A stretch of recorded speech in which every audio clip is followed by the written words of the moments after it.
Arī man ir savs seriāls, tikai es šeit piedalos jau kā aktieris. Šobrīd sēžu vienā mironī, kuram nebūtu šiļģi, ka nav rakstīts virsū BMW. Protams, BMW tas ir apzīmējums vissliktākās mašīnas pasaulē, kuras nekad nevar iedarbināt. Šis ir Volkswagens, arī šo nevar iedarbināt. Jeb var iedarbināt ar vienu noteikumu. No pļaviņu Hesa ir jāatvelk vadi. Šī gadījumā vadus atvilkām no cita brenda, Audi.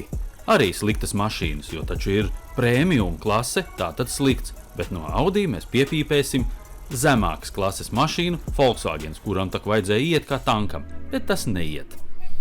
Un tā tad darbinam. Volkswagens rūc, un secinājumi ir tādi. Pārfrāzēšu kāda ļoti gudra cilvēka vārdus. Kamēr sētā būs kaut viens Volkswagens, tikmēr garlaicība nedraud.